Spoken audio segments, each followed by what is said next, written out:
Welcome everybody to today's HR community call on the topic of creating a culture of engagement at Caterpillar. My name is Rachel Williams and I'm a program manager in APQC's Research Services Group. Thank you all for joining us. Here are some of the objectives of our call today. First and foremost, our mission as a nonprofit benchmarking and best practices research organization is to find and disseminate best practices information, including from all of our research studies over the years in human capital management. So to that end, in March of 2010, we concluded our best practices collaborative study on the topic of rewarding, engaging, and retaining key talent. And all of that content is now available to APQC members on our knowledge base portal. So part of the content today that we'll be discussing generates from that study. Secondly, we have recently launched a new HR functional membership, and as part of this functional membership promise, we want to establish a very rich community of HR professionals for networking and best practices exchange. And as part of this community, we plan to offer regular community calls and, of course, our annual collaborative benchmarking studies on those key HR topics to provide our members with actionable information that they can apply in their own organizations for improvement. Of course, APQC is a membership-based organization, and many organizations such as Caterpillar have been longtime members of the center. And part of what we'd like to accomplish is recognizing the accomplishments of our member companies and really spotlighting their best practices and their success stories. And then finally, we want to serve as a resource for process improvement for organizations. And to help support that objective, we've developed a best practices assessment tool that your organization can use to assess its own performance for rewarding, engaging, and retaining key talent, and to help you prioritize any improvement opportunities. So let me give you a brief introduction to our organization for those of you who are not currently members of APQC. APQC stands for American Productivity and Quality Center, and we were founded in 1977 as a member-based nonprofit benchmarking organization that really serves as a resource to help companies improve their performance. We specialize in benchmarking, knowledge management, measurement, and process improvement. And our organizational mission is shown for you there on slide number 4. It's really threefold.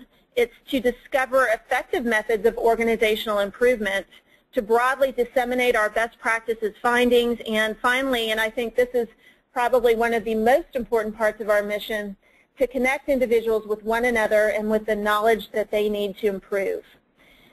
We help organizations leverage benchmarking and best practices in order to improve their performance, not only in human capital management, but also in supply chain management, financial management, knowledge management, and business process management. So I'd like to take just a moment to set the stage for our community call topic today on employee engagement on slide number 5. And first, let me start out by saying that on an annual basis, we conduct an online and a phone-based voice of the customer survey that asks our member organizations and our customers what are their key challenges and issues that they're facing in human capital, and what are their needs for best practices information in HR. So one of the top topics that we found and that continues to be a challenge for organizations today is around engaging, recognizing, and motivating their employees in this challenging economy. So to that end, we did conduct a collaborative benchmarking study. As I mentioned, it concluded earlier this year on the topic of rewarding, engaging, and retaining key talent. And Caterpillar was one of the finalist best practice organizations in that project. One of the key findings in the project was that organizations that are very successful at engaging their employees do a really good job of integrating employee engagement strategy with their overarching organizational talent and employment branding strategy. So at these best practices organizations, employee engagement was by no means a standalone initiative or even a specific set of activities. It was really more of a journey at these organizations, that they truly engaged in their organizational culture. And the best practices organizations in the study, and I think Caterpillar will speak to this, very closely integrate engagement strategy with the life cycle of talent management, including recruiting, selection, training and development, rewards and retention, performance management, and their overall employment branding. So what Brian from Caterpillar is going to talk about today is how CAT creates that culture of engagement at their organization. And certainly part of the way that they do this is by integrating employee engagement work throughout critical talent management activities and key business processes, such as learning and development, diversity and inclusion, non-financial recognition programs, succession management, and their Six Sigma initiatives. So without further ado, let me introduce you to our guest speaker for our community call, Mr. Brian Gareau. Brian is currently the manager of Caterpillar's Corporate University and Organizational Effectiveness Group. His team of more than 50 professionals is based on 4 continents, and they focus on business culture, learning and development, employee engagement, employee opinion measurement, values-based behavior, and change management. Global learning initiatives include leadership, Six Sigma, lean manufacturing, and engineering. Brian started at Caterpillar in 1981, and his career has really spanned the spectrum, including time in manufacturing, corporate public affairs, parts and service sales, logistics, and HR. He has managed multiple operations, and he's been directly involved in 9 new plant startups. And he's provided consulting services to more than 150 Caterpillar facilities or dealers in the United States, Europe, Latin and South America, and Asia Pacific.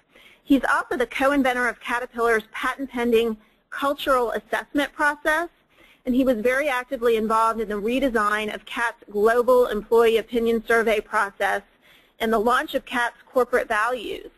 So Brian has been a featured speaker at the Conference Board, the Corporate Leadership Council, the Dallas SHRM, Society of Industrial and Organizational Psychology, and Texas A&M University. And then, of course, a little bit about Caterpillar. On slide number 6, CAT is the world's largest maker of construction and mining equipment, diesel and natural gas engines, and industrial CAT turbines. They have done a lot of work in employee engagement and have seen great improvement in their employee engagement and satisfaction scores. As you can see, they began their engagement journey with 1 out of 2 employees being engaged, and now they are up to more than 4 out of 5. So with that, I'd like to hand the community call over to Brian. Brian, are you there? I am, Rachel. Thank you very much, and good morning, everyone. Thank you for the opportunity to share in the next few minutes a little summary of the last 8 years and our journey, and hopefully we're not at a final destination, but we're working towards that. I guess I'd like to start this morning with a very fundamental strategic business question, and it's one that we wrestled with early in our journey, and it's one that we continue to discuss with some of the leaders in our hundreds of facilities around the world, and that is employee engagement A, a nice thing to do, or B, a critical need for sustained business success? And depending on whether the individual leader or the organization answers A, a nice thing to do, or B, a critical need for business, really impacts how much time and energy will be invested into it. And so it's been fun to see that investment paying dividends here at Caterpillar. And as I said before, we're on a journey. The slide that you have in front of you right now basically are the topics that I plan to cover in the next few minutes. We'll start with operational definitions. For me, this is really important because, as an example, when we started our journey, we found too often that we weren't speaking the same language. At Caterpillar, if you say OD, many HR people would say organizational design or organizational development, but at Caterpillar, OD means outside diameter. So if we start with the definition of business culture, we have use the definition, the accepted or perceived way we do things, good or bad. And as you go down this list, one of the things that you'll notice is a number of items really looking at behaviors. So we're very much focused on trying to get similar tolerance levels for behavior. We work with our leaders in our organizations to help them identify their blind spots, things they don't even notice that are happening that are very positive and or need attention. We also believe that it's really important that as we develop our culture and as we continue to refine engagement, that we move through the normal stages of development from compliance, that mandatory thing that you have to do, to moving towards commitment, embedding, and encoding. And in the sciences, the encoding would be that norm where everybody's doing it. They don't even know it's happening. So at the end of the day, what we've tried to help our leaders understand is that what our employees think and feel really impacts how they're going to act day in and day out, and those actions will impact their, the business performance, our brand, and ultimately the culture that we work in. And so these are some fundamentals that we have and continue to help leaders understand. So if we go to the next slide, one of the things that's also important in this discussion of culture is that there's lots of research out there that very much will provide data to indicate that there are financial reasons for doing this. Harvard's done some great studies, the London Business School as well. And I think the bottom two quotes are very important. This is not a cookie cutter. We're not suggesting for a second that you do things exactly the way Caterpillar does. All of the companies that we benchmarked, we did not do everything that they were doing. But what's the culture and what do you need to do in engagement that ultimately is going to help you have better business performance? And ultimately, if you're going to improve your culture or you're going to continue to improve on engagement, it's really going to be impacted by behavior. So if we go to the next slide. From a definition standpoint, if we take the macro with culture and we move now down to engagement, we've embraced the definition of an employee's commitment, effort, and loyalty. We found very quickly that as we went across the globe and we started using the word engagement, it did not translate very well. And so we had to get it down into some additional details. So commitment, effort, and loyalty is what we're using. We have found, similar to outside research, that there are common drivers worldwide. We started the journey believing that we were different, and we have been able to prove over time through facts and data that we're not different. Things that work in South Carolina also work in South America and work in Korea as well. So there's a whole bunch of opportunity to leverage those best practices. The second thing is that all the outside research, again, would ultimately take all these factors that we're trying to influence and put them into two large buckets, one being rational and the other being emotional. And what we found as we started our journey is that we were very much focused on the rational side, which obviously has to be done first, but we spent a lot of time on simple things like competitive wages and benefits, a safe place to work, tools and training to do the job, and then we didn't finish the equation. And finishing the equation means going over to the emotional side, and we've coined the term triple I, and that's what we try to teach all of our leaders to do every single day with their immediate workforce and team. And that is to help people understand first their identity. What's it mean to be a CAT employee? Why is it different than any other place you may have worked before? Why should you be proud to be part of this organization with its rich history and its bright future? When we work on identity, that helps drive pride, and pride absolutely has an impact on engagement. The second piece of the triple I that we talk a lot about is importance. Why is it so important to do things the Caterpillar way, following our policies, our practices, our procedures, and living our values? And then finally, the third I is impact. What impact do you have on the ultimate business? We don't want you to think of yourself as a clerk, as a supervisor, as a welder, or an assembler, but rather part of a team that's helping build roads and bridges and airports and helping provide irrigation and helping individuals who've gone through disasters, etc. So again, what we ask the leaders to do is to tell the stories that they've experienced on the importance of identity, importance, and impact.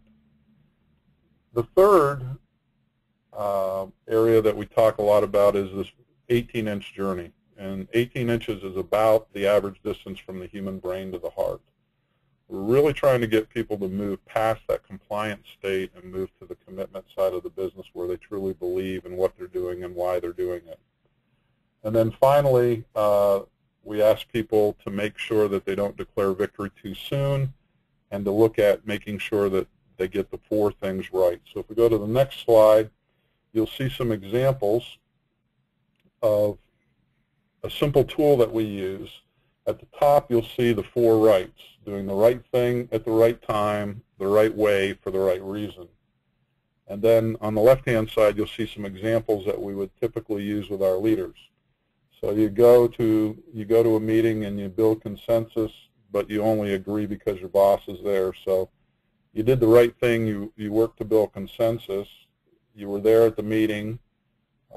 You worked on consensus instead of just raising your hand, but unfortunately you didn't do it for the right reason. You did it because your boss was there.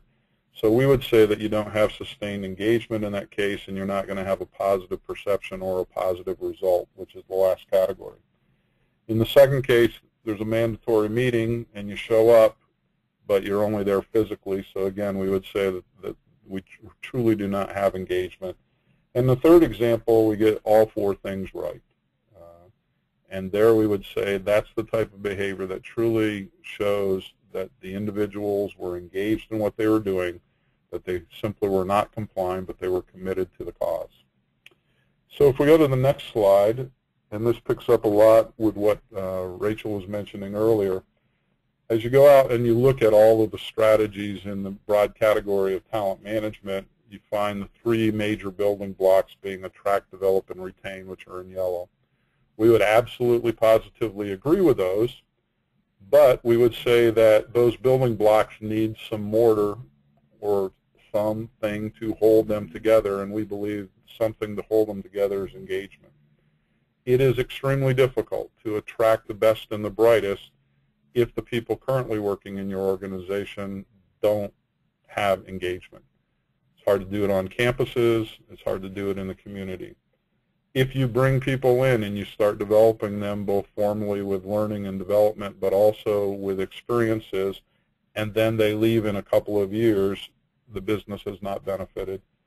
And finally, the one that's very interesting is retaining people. There is good attrition that happens in every organization. The bottom line is that if we keep people, but they're not providing their consistent commitment, effort, and loyalty, then we're missing out on some opportunities. So we believe engagement is a critical part of overall talent management. So if we go to the next slide. We've built our model and our strategy on 8 principles, and I'll take you through a number of these in some subsequent slides, but absolutely have to integrate it into business processes. We have very, very smart leaders who are very, very busy, and so unless they're constantly running into something and it's getting reinforced, it's not going to be as high a priority as those other items. We've institutionalized the language so we can learn from each other. We are doing a better job, still have ways to go, but we're doing a better job trying to balance the rational elements from those emotional elements. And I'll show you some statistics about how critical relationships are. We had several of our business units decide that they were going to take a slightly different journey, and they followed a little bit different recipe trying to help change beliefs of individuals versus looking at the concrete behaviors.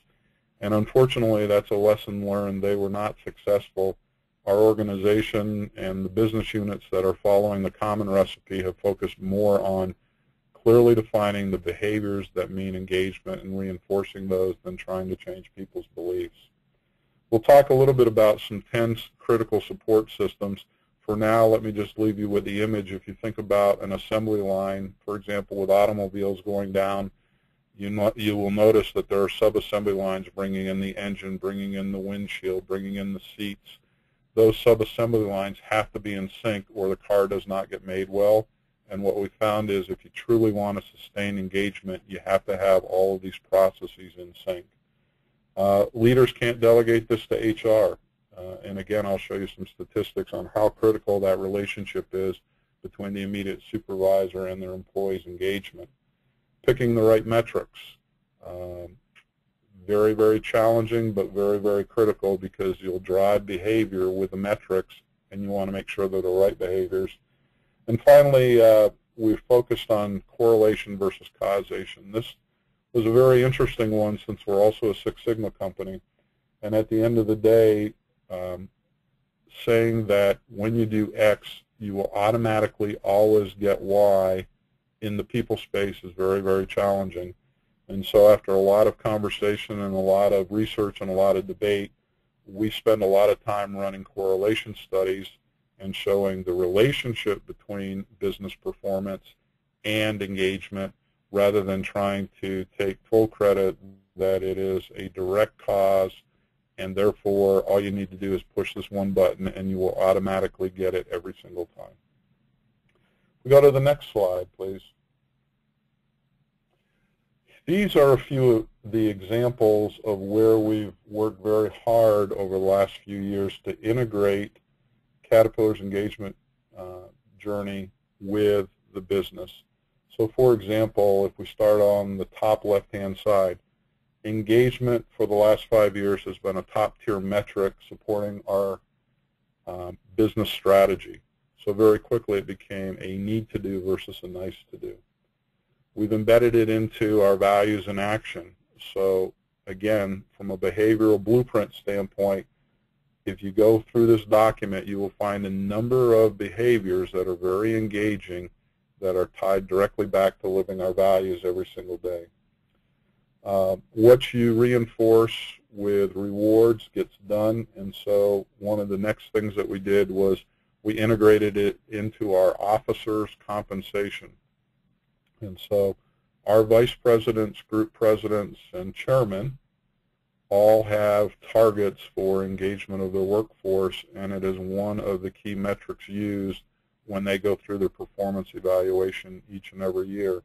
In fact, if you would go out to our work site at cat.com and look at our proxy statement, you will actually find that in the proxy statement from the board of directors as they talk about the compensation for officers and the engagement specifically that Caterpillar achieved and the ultimate results with the compensation.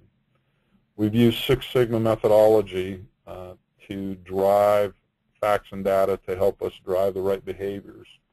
We've got a new measurement tool that we launched in 2005, and we'll talk about that in a little bit.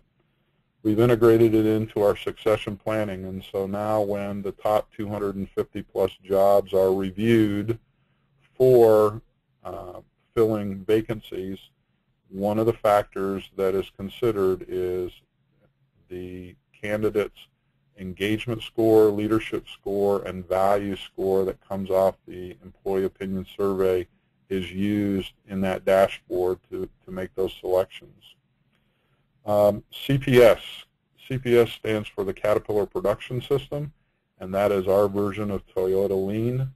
And so one of the things that we wanted to do was make sure that we created a number of opportunities and activities and behaviors that were very engaging in the CAT production system, because again, that was going to touch more than half of our workforce and especially the production employees.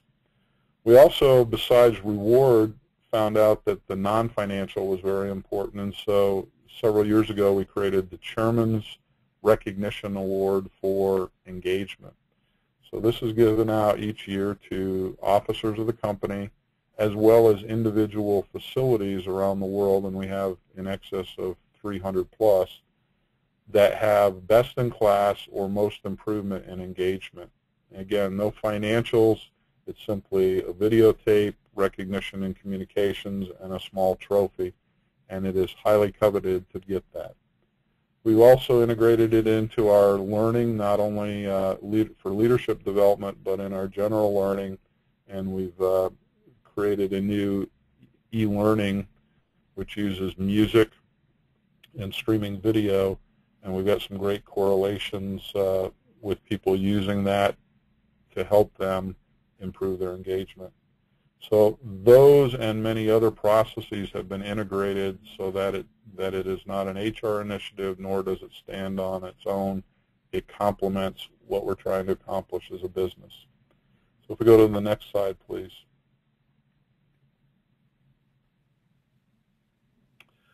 We have, in the next couple of slides, I'll just show you some really quick correlation studies that we've done, but you'll see here we've seen a very strong relationship between engagement and absenteeism, attrition, grievances in our union facilities, safety, quality, etc. And we also have standardized now a Six Sigma value proposition. So when organizations are using Six Sigma tools and processes as part of their improvement plan for engagement, and engagement improves, they are able to generate a value proposition, dollars and cents, and over the last 2 years, the enterprise has calculated about a $75 million plus improvement because of engagement improving by using Six Sigma tools. And then if we go to the next slide, you'll see a couple of examples, and one of the key messages I would say here is the best way to influence leaders is to speak business language. And so you can see here 2 different manufacturing plants that we have, and again, a relationship between improvements in engagement scores year on year and very basic business performance results like quality improvements, scrap, rework, and inventory turns. Again, causation, no. Correlation, absolutely yes. We go to the next slide. Hey, Brian, this is Rachel. Just a quick question on that one. In your early quality improved bullets, what does the HR stand for? Early hour, I'm sorry. Okay. Thank you. We have several different quality metrics.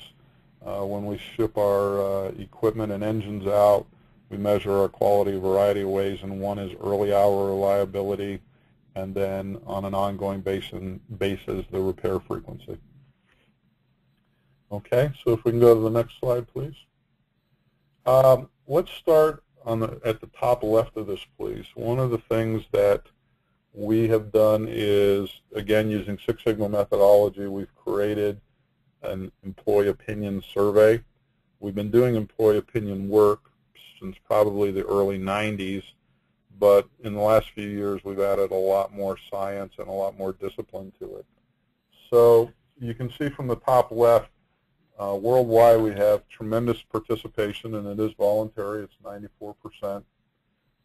We have, over time, migrated from paper and electronic to 100% electronic, which is fantastic for velocity. And it's in 15 languages so that we can hit all the major populations around the world. One of the things that we learned was that we really needed to make the survey actionable for leaders, and so we created a survey that has a 60-40 split. 60% of the questions can be worked on by anyone who has people reporting to them. And they're very distinguishable in the survey because they start with the person I directly report to or in my immediate work group. The other 40% are handled at a much higher level, and they would be looking at things that, let's say, a department, a division, a facility, or the enterprise would need to look at and potentially action. And as a result of creating that 60-40 split, each year we generate in excess of 7,000 individual leader reports because, again, we believe very strongly that the way to get high levels of engagement and sustain it are by working at both at the immediate work group level and then the larger organizational level. Both of those are needed, not just one of them. We have been using a standard engagement set of questions. There's 11 of them, and they are based upon the three major theories that have been out for a while on engagement, looking at how people think, how they feel, and how they will act. But the real secret is not so much in the question sets, but it's more importantly what you do afterwards. So as an example, when we started our journey, we had a lot of people doing, a lot of leaders doing what we would call the two-step. They would do the survey with their employees, and then they would read the reports. And then the following year, they would ask the survey again, and they would read the reports. And we really violated some of the basic needs that help drive engagement. So if you look at the right-hand side, each year we do a correlation study on the entire organization, and we look at some really basic behaviors. The first column to the left, did you receive feedback on the survey results? The people who said yes had a 19-point higher engagement level than the people who said no, which is huge, not percentage. These are actual point differences. The second one is, did you see tangible actions being taken? And here we see a 26-point difference between employees who said, yes, I saw something tangible happen with the survey results, or no, I did not. And then finally, we've talked about this relationship between leaders and their immediate workforce. We look at a question that says, the person I directly report to shows genuine interest and concern for me as an individual. When people score that favorable at Caterpillar, the engagement score is 31 points higher than those that say, I'm not so sure, I'll score that neutral, or I disagree. And so, again, some of those fundamentals, besides just asking the survey and reading the report, are absolutely critical. Today we have developed 6 steps that we ask each leader to do, and we developed a lot of learning and a lot of support processes to help them. One is share the information. 2 is solicit ideas for improvement. Okay, employees have identified what's working well and what's not, but ask them for their ideas for improvement. Number 3 is create a plan. And we ask our leaders to create a plan that only has 2 or 3 items in it, but those 2 or 3 items are the most critical things the employees believe need to be done. Number 4 is to confirm the plan. Go back before you start implementing something and make sure that if you do these things, your employees believe positive things will change in their work group. 6 is to keep your team updated on your progress, and we encourage them to keep the team updated at least every 30 days on the progress of their action plan until it is completed. And then finally, make sure in this busy world that you're in that you complete your action plan. So we build, again, a lot of learning and a lot of tools and processes around those 6 steps of share the information, solicit ideas, create a plan, confirm the plan, keep the team updated, and complete the process. And again, those fundamental blocking and tackling have really, really helped us on our journey. Finally, we do a number of other correlation studies based upon all the numbers that we get every single year. And 3 other areas that we internally at Caterpillar see a lot of positive relationship or correlation with engagement is our questions about feeling appreciated, questions about my ideas and opinions are valued even if they're different than others, and questions around having good career opportunities. When people feel appreciated, when they feel their ideas and opinions are valued even if they're different, and when they believe that there's quality time spent talking about their development and their careers, we see those correlating very highly to higher levels of engagement, and much of the outside research would support that as well. So if we move to the next slide, please. Along with a variety of reports that come out, we do offer the organization a number of other types of support for engagement, and I've just highlighted 5. We have worked with an outside vendor over the last several years and have created a very, very user-friendly action planning website. That action planning website, when you go in, each leader can sort their data from highest to lowest by index, etc. They can click a question and get discussion questions to help them dialogue with their employees to discover the why behind the number, and those are all generated by individual subject matter experts within Caterpillar. We also then can click again and get some potential actions to take. So we're trying to create a lot of very simple tools at the fingertips of each and every leader. One of the other things that we learned very quickly was this whole area of feedback, and so one of the things that we built in our process over the last several years is today any leader who gets more than 5 responses can go into their action planning website, click a button, and they will get an automatically generated PowerPoint presentation with their data and their higher level organization's data in it, so that we eliminate excuses that they don't have time to put a presentation together to communicate their results. To the right-hand side, we also have some great consultants internally within our organizational effectiveness group at Caterpillar, and those individuals will go and do 2- and 4-hour action plannings for departments, divisions, or facilities to help create those macro action plans.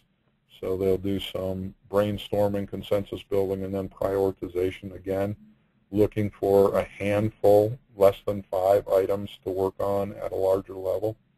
The left-hand side that's mostly green, called the engagement exchanges, is similar to what we're doing today.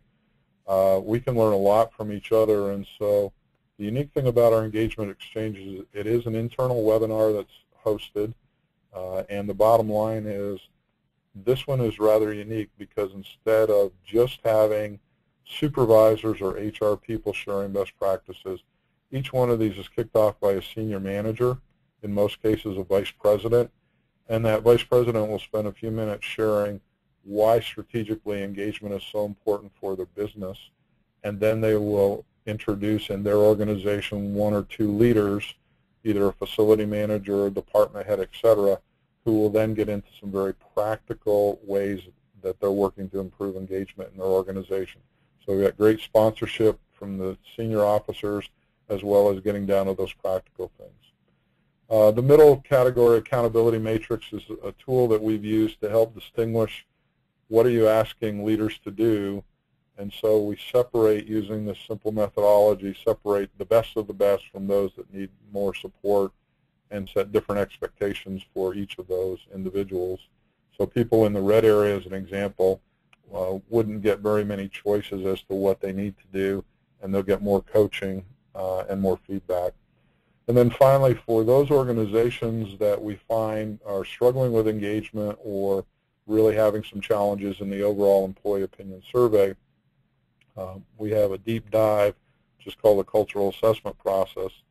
Patent pending. We've done it over 200 times now around the world, both for dealers and for Caterpillar, and it's really a full physical compared to the kind of the blood pressure check that we do with our EOS, but it really gets down to discovering what people think, how they feel, where they see inconsistencies happening, and out of a cultural assessment process, a 120-day action plan is developed. So if we go to the next slide, please. I mentioned earlier one of the principles that was important were these sub-assembly lines or processes supporting the main line, or the main line in this case being engagement. So if you look down this list, you're going to go, well, there's nothing really fancy on this list, and you're absolutely right. And the analogy I would use for you would be one out of American football. I am a diehard Green Bay Packer fan, and during the first half of last season, we had a little problem because we couldn't block on the ends, and as a result, our quarterback got sacked 31 times. So we had all these fancy plays in our playbook, but we couldn't run them because we weren't doing fundamental blocking and tackling. Second half of the year, we made a couple of changes, learned to block and tackle better, and the bottom line was we won 7 out of 8 games in the second half of the season because we were doing the fundamentals correctly and made the playoffs. So these are fundamental blocking and tackling, we believe, in the engagement space. One is communications, but what we've learned is it's not one step, it's three. We must, one, share the information, and that's where we have our professional communicators, our websites, etc. And number two is to generate understanding. And generating understanding requires leadership taking a main role in that. And three is reinforcing key messages. So we spent a lot of time on sharing information. We're getting better at generating understanding and reinforcing key messages. And it can only be done when the leaders are actively involved. Number two is learning. Don't send people to learning if you're not going to reinforce it and apply it. And so it is really important, again, that the leaders know where people are going, what they're learning, and then reinforcing that application. The third is in the area of performance management. And again, setting those clear expectations and tolerance levels for what we call RBA, which stands for results, behaviors, and accountabilities. And what we typically saw was we did a pretty good job in that area as far as results were concerned, but perhaps not enough time in the behavioral or the accountabilities. So we're trying to up our game there. The next one is leadership. Again, there's lots of very smart individuals and lots of research out there. We are embracing the model by Edgar Schein, professor at MIT, about how leaders embed culture. He's written a great book called The Corporate Culture Survival Guide, and in there he describes those. So basically a leader has to model, coach, and teach what they're expecting others to do. The next one is measurement. We do a lot of measurements in our organization. The key is if you do a measurement, you need to provide feedback, you need to dialogue, and you need to take action, whether that is with a customer, a supplier, an employee, a coworker. We fell into a trap and discovered this along our journey as well, that we really had combined recognition and reward into one thing, and they're really two separate things. And so we've been spending a lot of time helping our leaders understand the criticalness of non-financial reinforcement and getting back to that really good, sincere, timely, emotional showing of appreciation and not using financial means to do that. Policies and procedures, when they are not done consistently or disciplined, you create a huge challenge in the engagement space, and that's called perceived favoritism. And so we still have some work to do in this area, and there's 4 key areas that we're working on in our production facilities, and they're simple things. They're overtime notice, job post and bid processes, time off requests, and performance reviews. And the more consistent and the more disciplined and the higher quality we do in those areas, the better we will find our engagement to be, because we will minimize or eliminate that perceived favoritism. Selection. How do we select people for new jobs, for promotions, and are we selecting them based on what they achieve or what they achieve and how they achieve it? And we want people, the how is extremely important. Decision making. We hear lots of things about empowerment. We've been working in this space, but again, it's kind of like that old-fashioned 3-legged stool. And what we found is that we had one of the legs that was a little bit wobbly. For true empowerment to take place, we need to have accountability, responsibility, and the third leg is authority, and that's the one that we're working on. So I would encourage you, as you go through your organizations and you're working on an engagement journey, take a look at simple things like approval processes and sign lines and purchasing levels, etc. Sometimes we create lots and lots of red tape and additional steps to get simple things done, and that really, really causes people to feel like they're not trusted as much as they should be. And finally, reward. If we're going to compensate people either with merit increases or bonuses, do they clearly understand why they received them and what specifically they did? So again, nothing super there, but it's getting more disciplined and making sure we did the whole thing. We go to the next slide. What I've tried to do is summarize a few key numbers that hopefully a few of these you will remember. And these are things, again, that we reinforce with our leaders all the time. 7X, top left hand. 7X, critical messages have to be repeated at least 7 times for the average person to retain them. And it has nothing to do with intelligence. It has to do with people being bombarded with information. So if you're going to make a critical process change, if you're going to make policy and procedure changes, if you're going to change your strategy, it has to be repeated a number of times in a number of different ways. The next set of numbers, 55, 38, 7. Again, a classic, but we need to remind people that human communications effectiveness is 55% body language, 38% tone, and only 7% the words that we actually use. In this world of electronics with PowerPoint presentations and cell phones, etc., we really need to go back and remember the basics, that our actions speak louder than our words. The next number, 79%, is an interesting one. Outside research recently done would indicate that 79% of people who go to websites only read the headline. So if that's the only way we're communicating and trying to drive improvement, then we have a challenge there.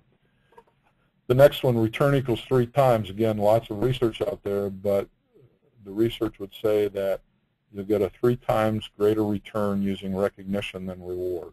Now, that doesn't mean we don't reward people, but recognition is remembered and it has a higher residual value. 17 to 21 times.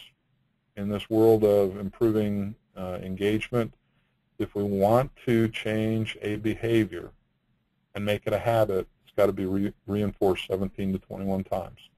That's a lot of work to do. 10-6-2 rule. This is some very good research that came out of the Corporate Leadership Council, and the research would say that for every 10-point improvement in engagement, you should see, or you could see, a 6% improvement in individual effort being one of those 3 components of engagement, resulting in a 2% improvement in individual performance. So 10-point improvement in engagement, 6% improvement in individual effort, and a 2% improvement in individual performance. And finally, as we start coming out of this challenging economy, 2 times more likely is just a reminder that your top performers, if they are not engaged, are twice as likely to leave your organization than the people who are average performers. So in this whole talent management area, engagement's critical. We move to the next slide, please. What I tried to depict here very quickly is that we found that unless we are also very disciplined in handling change, then we are not going to get high levels of engagement. You can see on the left-hand side, we've had we've come off our all-time peak for sales and revenue in 2008 with a little over $50 billion. Last year, our sales and revenue were down about 38%. As a result of that, we had to release 36,000 people globally. Half of those were full-time Caterpillar employees. The other half were contract and agency people, but they're all critical for us. We also decided to live our values, and we invested more than $700 million in redundancies to help that population. We continually, since our journey began 8 years ago, go through lots and lots of changes, and the research in the bottom left is really critical. If change is handled well, employees are 4.5 times more likely to be engaged. So as you continue to look at changes your organization needs to be more competitive, engagement will be critical to making those successful. Go to the next slide, please. One of the other things in this whole category of change is, as you look at these statistics, and I would focus in on the middle two, if you handle change well, you nearly double your level of engagement. And if you handle change well, you need to nearly double your chances of retaining your talent. So again, really critical. And the chart over to the right is one that's very interesting for us, because when we look at all the barriers to change, we need a lot more time and energy in the objection side, which is that emotional side, versus the rational side, which is the obstacle side. And so we're continuing to look at ways to improve that. And then if we'll go to the last slide, we are now getting ready to finish our first 5-year plan towards our Vision 2020. And so as we move forward in this engagement journey, we're now going to move engagement to be one of those 8 leadership competencies that must be developed under the cluster of legacy. We are continuing to help leaders understand that engagement is an end product, and there are engagement constants every single day, every single week, every single month that they can do. They can effectively communicate with their employees. They can do effective performance management. They can have career conversations. They can solicit ideas. They can recognize good performance. We call those engagement constants. And then we will be measuring those competencies using a 360-degree tool every 12 to 18 months. And then engagement will continue to be measured annually in our employee opinion survey. So that's a quick stroll over the last 8 years with some of the highlights of our journey, and we are still on it. We're not at our destination yet. So Rachel, I'll turn it back to you. Great. Thanks so much, Brian, for that excellent presentation. And slide 24 just kind of summarizes some of the key points back at the beginning of the collaborative benchmarking study on rewarding, engaging, and retaining talent when we interviewed Brian at Caterpillar as a potential best practices company. Some of the things that really came clear to us as true success factors and strengths of this organization in terms of engaging their talent, that they really elevate engagement to a critical business metric at the organization, and how they are committed to measuring and acting upon employee engagement, and as Brian discussed, how they integrate engagement into all of those other HR and key business processes throughout the organization, really to ensure the sticking factor in behavioral change. And then finally, how they're able to show true business impact, positive business impact from their efforts in employee engagement. So thank you so much, Brian. Just want to go through a couple more quick slides before we turn it over to Q&A, and we do have some great questions from people. Thanks for that. First of all, this is a tool that we have available for our member organizations as well as for non-members to help organizations take that next step and improve their performance. And I think this is really kind of where we've fallen down maybe in past webinars and community calls, where we present a lot of information and best practices but don't give organizations kind of that tool to take the next step. So what it's depicting here on the upper left is showing just a little illustration of efficiency and effectiveness metrics for our open standards benchmarking participants, and the different plots show actual companies and where they fall against efficiency and effectiveness. And of course, top performers somehow are able to do it both. They move toward that upper right on the chart there. And the way that they do that is by leveraging some of these critical best practices in HR that are aligned with their business goals and objectives. So benchmarking your organization's performance, that's the hypothetical red star there, can help you determine where you stand today. And then assessing your organization's performance against best practices can help you determine where it is that you need to go.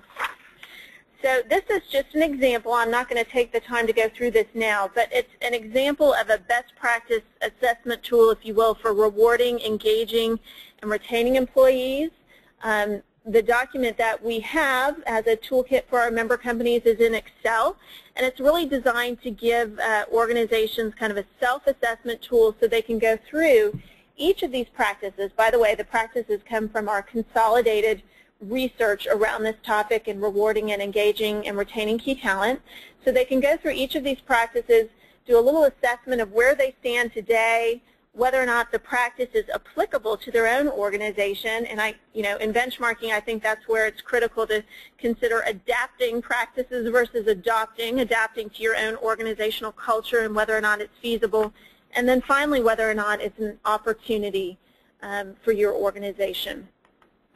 So following the call, we do have a tool, as I mentioned, that helps organizations assess their practices for rewarding, engaging, and retaining employees. And the assessment tool and the standard report are available to members for free. They're available to non-members on a fee basis. And what the report will show you, again, is where do you stand today against the best practices for engaging talent? How many practices can you apply to provide opportunity for improvements? And the feasibility efficiency and feasibility effectiveness evaluation, and then just a little summary quick win. So it's an auto calculation tool that organizations can use to take that next step in engaging their talent. By the way, for those of you who are not yet members of APQC, just a reminder, we have recently launched a new HR functional membership in human capital. And functional membership in HR to APQC gives you access to all of these items mentioned on slide number 28. Of course, our knowledge-based electronic portal of best practices, metrics, and measures as part of the membership. Access to an Ask Us feature, that's an online Q&A service to help you with some of your specific questions and challenges in HR.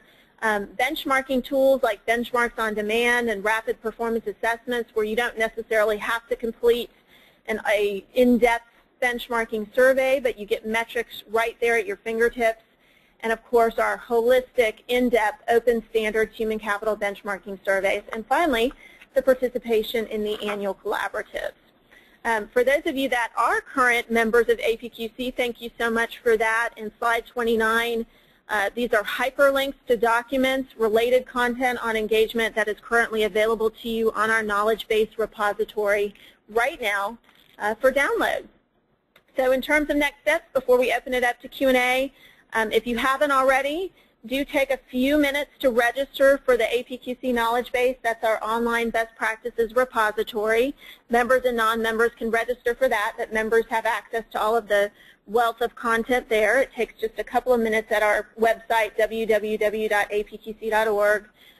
Do send us a little email at that email address that stands for HR Best Practice Assessment if you'd like to receive the assessment tool in Excel from us. Let us know if you'd like to participate in our next HR Collaborative Benchmarking Study. That's kicking off in January. More information will come out about that in October. And the topic generates from our HR Voice of the Customer process around navigating the HR challenges of workforce demographics.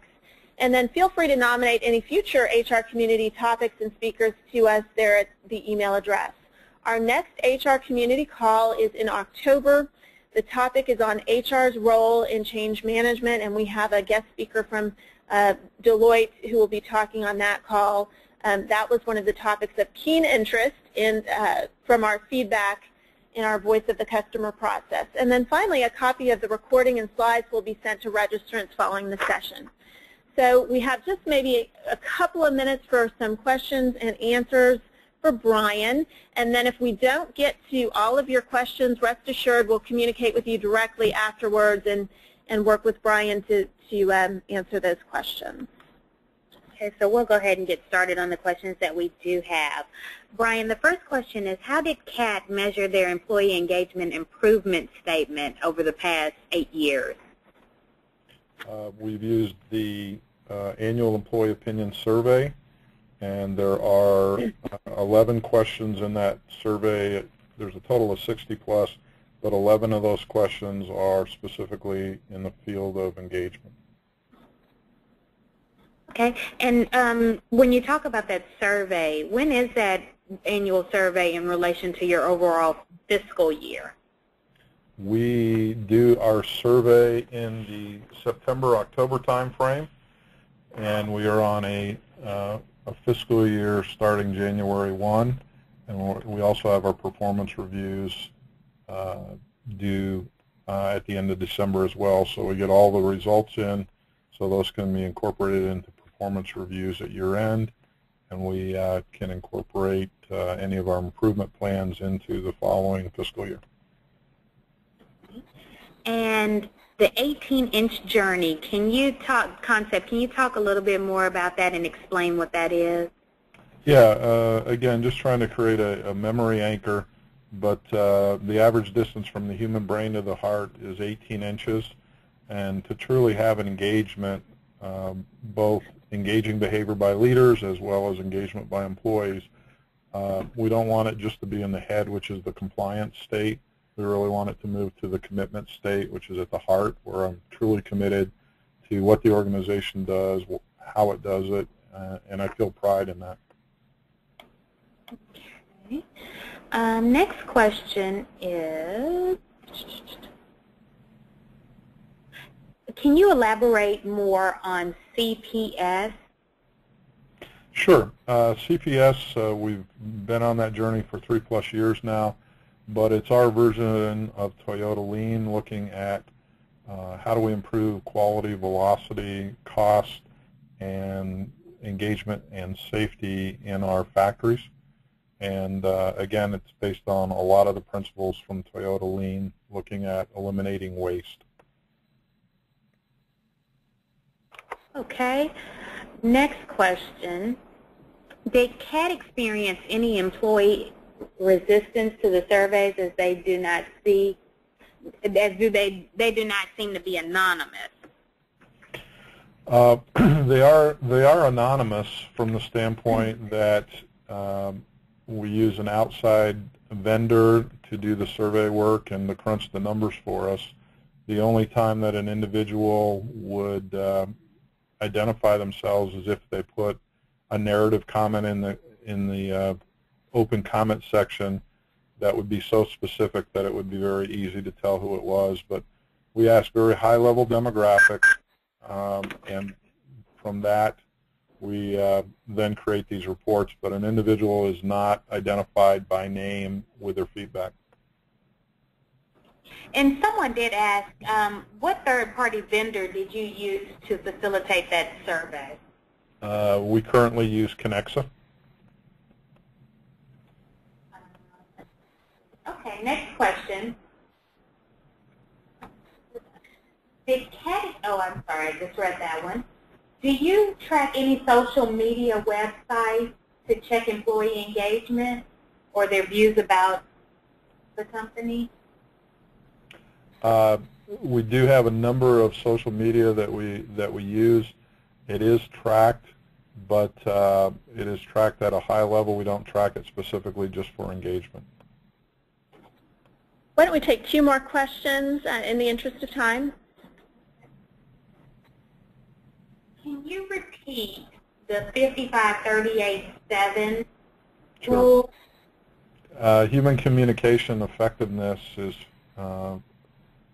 58% body language, 35% tone, and 7% the words that we actually use. So we use that. We use that to help leaders understand that old saying that actions speak louder than words, and that you will get credit for actions, not good intentions. Right. Okay, well, I think we'll stop there, Rachel. Yeah, I think just to be sensitive to time, we're going to go ahead and conclude the community call. But I want to, again, thank our presenter, Brian Gareau, so much from Caterpillar, for sharing his best practices around creating a culture of engagement at Caterpillar. As a reminder to all of the participants today, a copy of the webinar and the slides will be sent to you following. And please do send us a little note on the hyperlink if you're interested in a copy of the best practices assessment tool. So, and then Brian, we did have a couple of remaining questions. We'll send those to you following and coordinate the response back to those individuals who had outstanding questions. So thank you so much, Brian, for presenting, and thanks to all of you for joining us. And do look for an announcement about our next HR community call on the topic of HR's role in change management in October, and the upcoming HR collaborative benchmarking study also launching in October, kicking off in January. Thanks, everybody. Have a wonderful day. Great job, Brian.